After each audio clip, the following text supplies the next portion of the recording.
The unwanted awakening, denying yourself your love. Spiritual awakening is always a surprise. As many of you already know, I speak of awakening as the spontaneous shift from unconsciousness to consciousness. But the light of awareness doesn't mean that we are free from all unconsciousness. Instead, that light allows us to see unconsciousness. It allows us to have a perspective and discern the difference between unconsciousness and consciousness that may have been totally invisible before. What is a spiritual awakening? For someone who has been spiritual and wanted some kind of revelation or enlightenment, the arising of a spiritual awakening is a gift. Most of the time. Because even with these types, and I suppose I'm in this rather small group, awakening does not bring freedom from pain.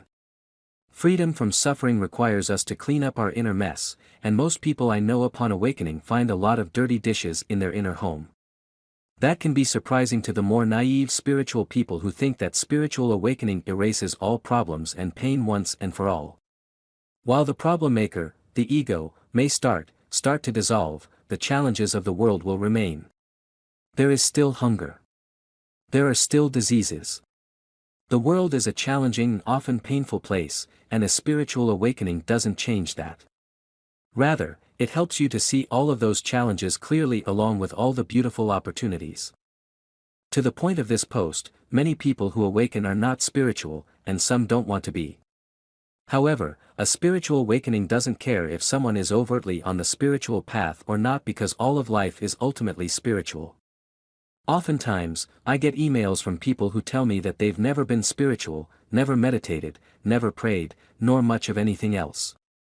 And then, for whatever reason, they awaken. But some people don't want the illusion to end. Some felt comfortable in their lifestyle, and this awakening is very much an unwanted house guest. As such, they fight it tooth and nail. Today, I want to talk a little bit about that fight, what is really being resisted, and why this awakening is one of the greatest gifts you can ever receive, the aha moment followed by the oh no moment. Not everyone has a big aha moment. Some spiritual awakenings are quite understated, but there tends to be this shifting from one way of seeing the world to another. It's irrevocable, as far as I've seen and sensed. But as I said, that doesn't clean up the inner debris someone has.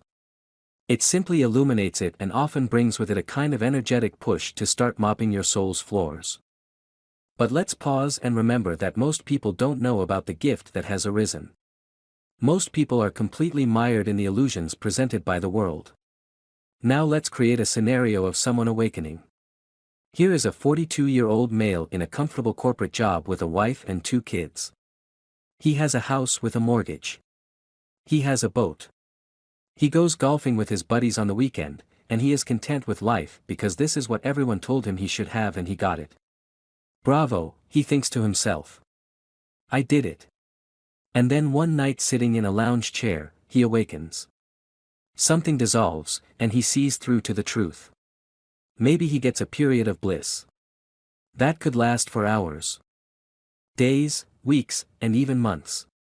But at some point, the oh no moment comes. That's when he realizes what is going to have to change, and when he realizes all the pain and illusion he's been trapped in. Avoiding the big inner cleanup.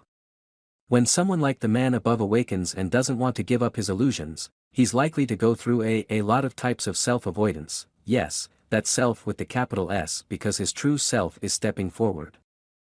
He may attempt to go on living his current lifestyle, but the truth that his wife is a superficial, cheating tramp becomes equally apparent, as well as her innate shining beauty. His neglectful behavior with his kids and how they're developing into spoiled, contentious brats become obvious. The fact that he absolutely loathes his job is undeniable, and he realizes that he doesn't even like playing golf. None of this is actually earth-shattering on the awakening seismic scale. These are actually just foreshocks of bigger realizations, but to someone like this, they're life-threatening because he doesn't want to change and is afraid of who he'd be if he started to change and give up things. So he keeps doing what he's been doing. Life becomes a daily grind. During the initial parts of a spiritual awakening, the energy in a lot of people tends to be very strong. This makes him feel like he's being torn in 2 pieces. He may be going through moments that feel like panic attacks or a nervous breakdown. He wishes it would all go away. For some people, it will.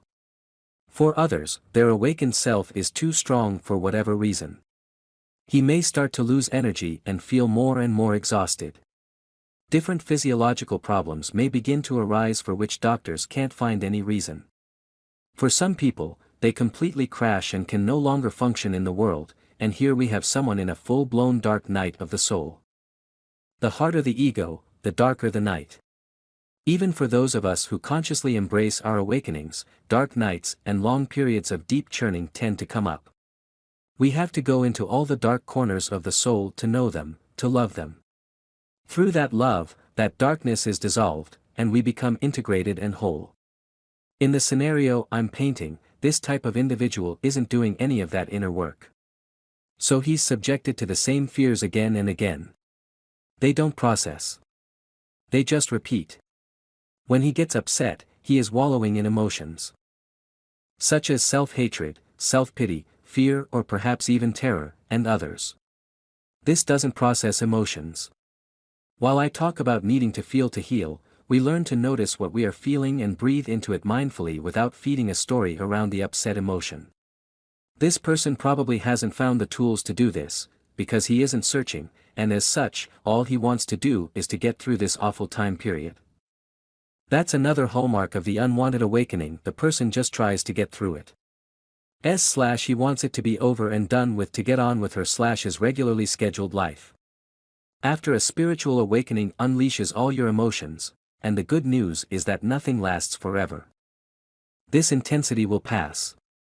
The bad news is that this awakened awareness is one of the greatest gifts humans can ever receive, and it's tough to say if he'll ever fully enjoy his old illusion and ignorance even after this intensity is over, knowing what he now knows, repercussions of denied self-love. At the root of awakening is love. It is self-love and self-love. It is our union with our human self and our innate divinity to which we all have access. From that space, we see life with open eyes, open hearts, and easeful bodies. In this clarity, we see what is really happening in us, in others, and in society. It makes us powerful change agents, teachers, catalysts, leaders, and healers. Without clarity, and when we're still lost in ignorance and pain, we spread more pain unconsciously. We also make ourselves suffer. Unconsciousness is like walking on a broken foot. When it's numb, we continue to damage the foot because we can't feel it. Today's example persona, who probably thinks he's just in a midlife crisis or something, will continue to suffer. In turn, he will continue to teach suffering through his example and through his words to his partner and to his kids. Many of the ways he has suffered will be passed on to the next generation, and more cycles of pain and suffering will continue. He will not really understand love, how to express it, how to receive it, and how to flow with it, although if you ask this type of person, he'd tell you that he absolutely does know what love is. That's horrible truth of unconsciousness. We don't know that we don't know. A spiritual awakening simply shows you what is. It helps you to know yourself. In that self-awareness, you find love, and in loving yourself, you more fully love and serve all those around you. That's how we begin to break the cycles of pain and suffering. Without love and open eyes, all of society will continue to struggle through illusion. And suffering will be a mainstay in our collective human experience, giving up the unconscious ego. I wrote a post not too long ago called, "Giving Up Something You Don't Want to Give Up." For many people, this crossroads comes later in their spiritual shifts, especially for those who actively follow the spiritual path. For anyone like this fellow, you have to do this letting go now. It's the only way to continue further on your journey and to begin to heal. And make no mistake about it, we all need to heal a lot. Healing is a natural part of life and the spiritual process. It doesn't mean you're bad or have done anything wrong, although if the latter is true for you, then healing requires penance. It is simply the fact that we have become magnets for pain. We hold on to pain, hide pain, avoid pain, and so on, so that it festers and worsens within us. Lancing the wound is often a messy and uncomfortable process, but it is such an important one to come back to health. Spirituality blogs about healing. Coming back to health is often one of the first steps after awakening. The more profound and deeper growth in our life tends to be reserved until we have created a clear space in our gardens for seeds to grow. That means cleaning up the trash, debris, weeds, and old roots so that there is room for new tender shoots to sprout. If we do that and let go of lots of unconscious illusion and pain, a renewed life can be born in this world, the gift of spiritual rebirth. I know that many of you did not ask for a spiritual awakening, but it is here. It is always here actually. For whatever reason for you, the clouds parted in your inner sky, and you saw the truth. That truth stayed. How could it not? It could never leave anyway. It could only be forgotten. Once that opening arises inside, a great surge of you, yes you, starts to move on its own. All I can say is to trust that surge. Trust that inner flow.